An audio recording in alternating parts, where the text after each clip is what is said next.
Jean-Luc Mélenchon et ses partenaires de la NUP en marche contre la vie chère dans les rues de Paris. 140 000 personnes selon les organisateurs, 30 000 pour la police. Le leader de la France insoumise en appelle à la grève générale.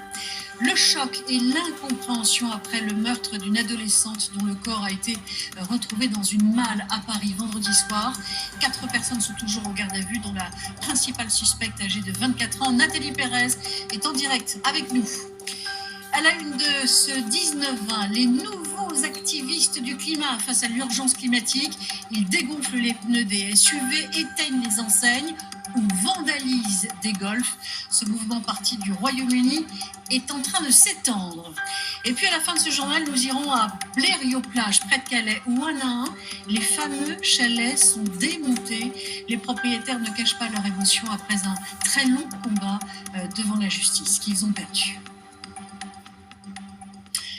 On ouvre ce journal par ce nouvel épisode de chaleur qui s'installe avec des températures au-dessus des normales de saison, jusqu'à 30 degrés dans le bassin aquitain. Même sur le lac d'Annecy, l'ambiance était estivale. Aujourd'hui, Jordan Guéant, Maxime Kéménet.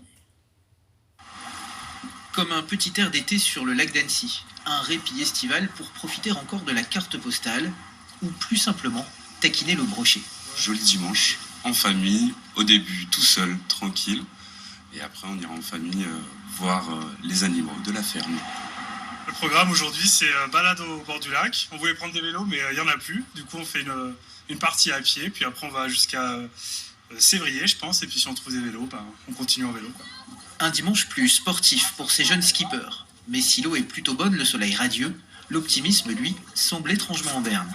Là, c'est vraiment pas top parce qu'on a l'impression que le vent, il va pas monter. Et du coup, c'est vraiment pas ouf. En fait, un beau soleil, ça peut être un problème. Ah oui. C'est mieux d'avoir de la pluie et beaucoup de vent. Heureusement, les demoiselles ont le sourire et une solution imparable, le rocking. Le rocking, c'est quand on fait basculer le bateau. C'est le fait de faire basculer le bateau d'un côté à l'autre pour faire avancer le bateau, pour que ça crée une pression et que ça aille plus vite quand il n'y a pas de vent. Quelques sportifs et beaucoup de farniente, une plage bondée comme en plein été, sous 26 degrés, difficile de résister. Alors moi je suis un peu frileux à la base. Ça se voit pas. Voilà, mais bon, j'expérimente les bains froids depuis un an. Alors l'année dernière je me suis baigné à 6 degrés et là elle est à 17. Donc forcément c'est beaucoup plus agréable. Voilà. Ah, c'est pas mal pour un cadeau de sa boîte. Surtout qu'on a mis le chauffage il y a un mois. Ouais, pas mal. Mais attention au proverbe, octobre doux, décembre en courroux. Juste au-dessus d'Annecy, l'automne a d'ailleurs lancé ses premiers assauts. Les arbres rougissent déjà, le cerf termine son drame. Après ce week-end de répit, à n'en pas douter, le froid ne devrait plus tarder. Tout au long de ce week-end, les camions citernes ont beau avoir circulé, un quart des stations-service rencontrent toujours des difficultés pour distribuer du carburant. C'est un nouveau dimanche de stress. Beaucoup d'automobilistes l'ont consacré à chercher de l'essence ou du diesel avant la reprise du travail. Une quête qui réclame toujours beaucoup de patience selon les agglomérations. À Rouen, Hugo Smag et Douniassi. Les compteurs sont à zéro. Pourtant, ce matin, dans cette station de la banlieue rouennaise, quelques automobilistes ont tenté leur chance. Je suis assistante de vie à domicile et là, je ne sais pas comment je vais faire pour me rendre au boulot demain. J'ai fait celle de Super U, Saint-Étienne, Leclerc et Carrefour de Petit QI, il n'y a rien. Écumer les stations essence dans l'espoir de trouver un peu du précieux carburant. À quelques kilomètres de là, au Grand Queville, un autre point de ravitaillement a été fermé. Comme je savais qu'il y en avait hier, mais je vois qu'aujourd'hui, voilà, c'est comme d'habitude, quoi. Je vais monter là sur Bois-Guillaume, je vais voir si j'en trouve en route.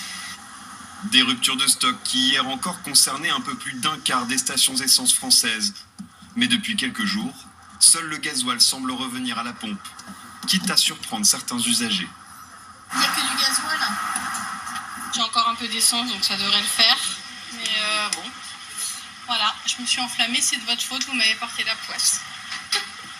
Avec 80 km de route pour aller au travail, Amélie doit poursuivre sa quête. Sur cette station, d'autres automobilistes déçus ont déjà prévu quelques aménagements pour la semaine à venir. J'ai la chance, j'ai un deuxième véhicule gasoil dont je vais aller le chercher, puis je vais aller approvisionner tout ça, quoi. J'ai la possibilité d'aller travailler en bus de chez moi, donc je vais peut-être aller en bus demain matin pour économiser et garder mon essence pour les urgences en fait. En Normandie, la grève des raffineries a d'ores et déjà été reconduite jusqu'à mardi.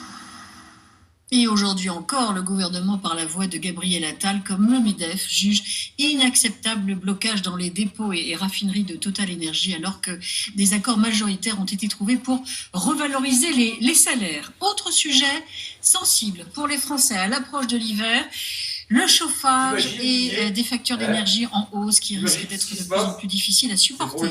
Pour ceux qui ont une cheminée ou un poêle, reste le bois. Là encore, les prix grimpent, mais surtout face à la forte hausse de la demande, le risque de pénurie est probable. Tania Watine et Maïla Outi. Chaque année, ce couple vient chercher du bois, car une partie de sa maison est chauffée grâce à un poêle. Mais le prix du ster, moins d'un mètre cube, a presque doublé. L'année dernière, c'était 84 € la ster, et là, c'est passé à 153.